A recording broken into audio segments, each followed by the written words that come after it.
तो नमस्ते दोस्तों, आप सभी का एक बार फिर से स्वागत है। तो पहले तो आज का जो हमारा टॉपिक है वो यही है कि अगर आप नियम से खेल रहे हो, कंट्रोल के साथ खेल रहे हो और आपके नियम तोड़ने की ज़्यादा इच्छा होती है, खेलने की ज़्यादा इच्छा होती है, तो क्या किया जाए।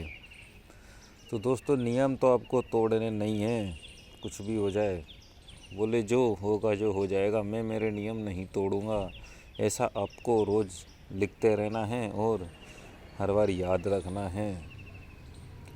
और अगर कुछ ज़्यादा ही ओवरलोड हो जाएगा, ओवरलोड मतलब कि आपकी खेलने की इच्छा हो रही है, आप उसको दबा के रखे हो, तो ये दमन हो जाता है। तो ज़्यादा से ज़्यादा कुछ नहीं हो सकता, आप सपने में गेम खेलोगे, बस इससे ज़्यादा और कुछ नहीं हो सकता।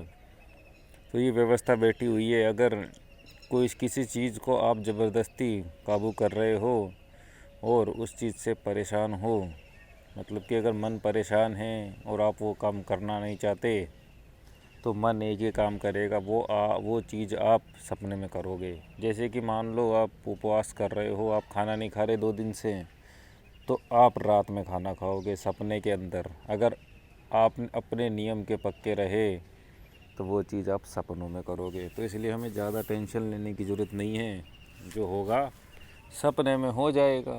और सपने में होने के बाद हम फ्री हो जाएंगे, रिलैक्स भी महसूस करेंगे और हमारे नियम पे भी हम काबू रहेंगे। तो आ जाते हैं दोस्तों आज की कहानी पे, ब्राह्मण और नाग।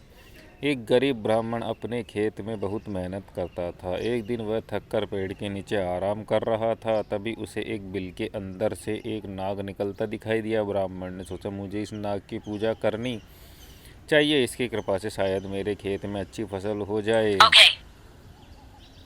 उस शाम उसने नाग को दूध अर्पित किया और कहा, खेतों के रक्षक, मैं आपको यह दूध अर्पित कर रहा हूँ, कृपया आप मुझ पर अपनी कृपा रखें।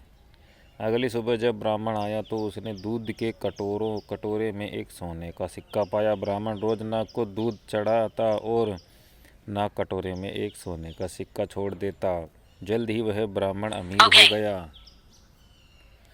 एक दिन ब्राह्मण को किसी काम से शहर से बाहर जाना पड़ा।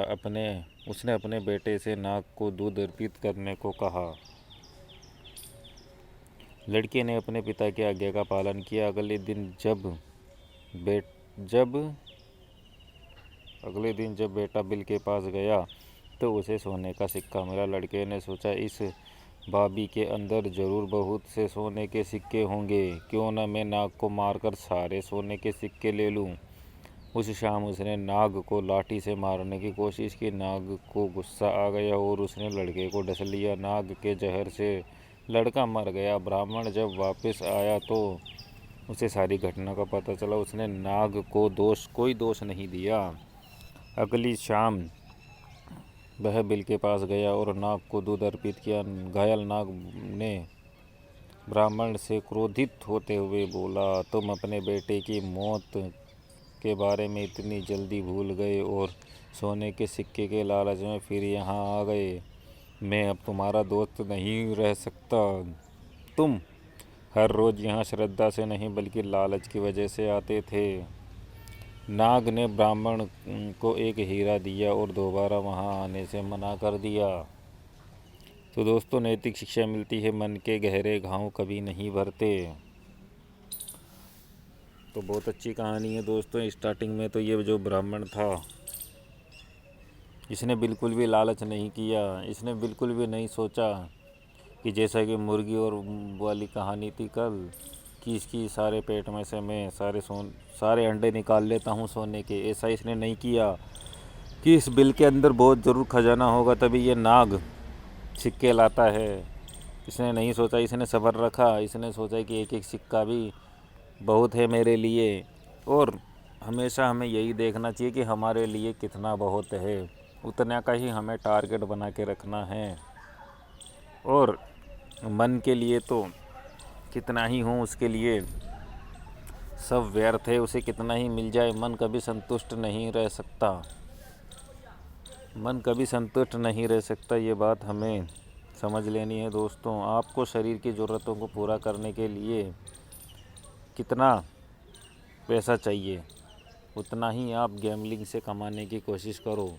अगर आपको दिन के 100 रुपये भी बहुत हैं, और 100 रुपये बहुत होते हैं, 100 रुपये में बहुत कुछ आ जाता है। अगर दिन के 100 रुपये आप खाना पीना भी खा सकते हो 100 रुपये के अंदर, तो या 500 रुपये बहुत होंगे किसी के लिए। लेकिन खेलते समय हमारे मन में लालच आ जाता है, तो इस लालच को हमें छोड़ना ही पड़ेगा दोस्तों, तभी हम कुछ कर पाएंगे। क्योंकि लालच के कारण तो आप कितने ही कमा लो, आप हर बार उससे 2 कदम आगे ही जाओगे।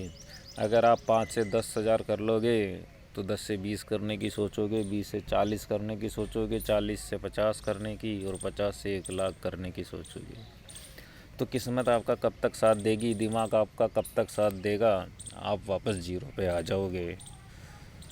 और कमा भी लिए तो पैसा वापस लगना ही है, क्योंकि कंट्रोल नहीं होने के कारण, पैसे को संभाल के नहीं रखने के कारण हम वही गलती बार बार करेंगे और जीरो हो जाएंगे। तो हमें गलतियों से सीखना ही पड़ेगा और लालच को समझना ही पड़ेगा।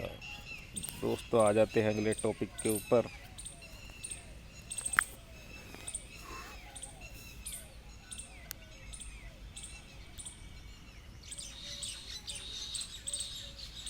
ग्यारहवां दिन। मेरा बहुत सही काबू चल रहा है। ऊर्जा को बचाने के नियम क्या होते हैं? नियम ऊर्जा को बचाने के, एक बार में एक ही काम करना है और मुझे लेकर करने की कोशिश करनी है, और उसे मज़े लेकर करने की कोशिश करनी है। 2 काम एक साथ नहीं करने हैं, एक बार में एक काम करना है। किसी भी काम को जल्दी नहीं करना है, आराम से और ध्यान से ही करना है। बॉडी को सिर्फ काम करने दो, उसे मुक्त कर दो, ज़्यादा मज़ा आएगा, इससे ज़्यादा ऊर्जा बचेगी। और पिछला जन्म याद करना ही होगा। तो ये पिछला जन्म याद क्यों करना होगा दोस्तों? पिछला जन्म याद आ जाए तो आपकी सारी समस्याएं वैसे ही दूर हो जाएगी। क्योंकि हो सकता है पिछले जन्म में भी हम करोड़पति रहे हों या गरीब रहे हों, दोनों में से एक हो सकता है। या तो अमीर रहे हो, या गरीब रहे हो, या मिडिल क्लास रहे हो। तो अमीर रहे होंगे तो हमें पता लग जाएगा कि पिछली बार हमने अमीर होके क्या किया, और गरीब रहे होंगे तो पिछली बार हमने गरीब होके क्या किया। तो पिछला जन्म याद आने के बाद आपको सारी गलतियां याद आ जाएगी, और गलतियां याद आने के बाद आप वो गलती दोबारा नहीं दोहराओगे। और अभी भी हमें दोस्तों जो गलतियां हम दोहराते हैं वो हमें लिख के रख लेनी चाहिए। लिखेंगे तो वो गलती हम दोबारा नहीं दोहराएंगे, क्योंकि वो गलतियां हमें याद हो जाती है कि ये गलती हम कर रहे हैं, और आगे से गलती वो नहीं करेंगे। तो आज के लिए इतना ही दोस्तों, मिलते हैं अगले वीडियो में।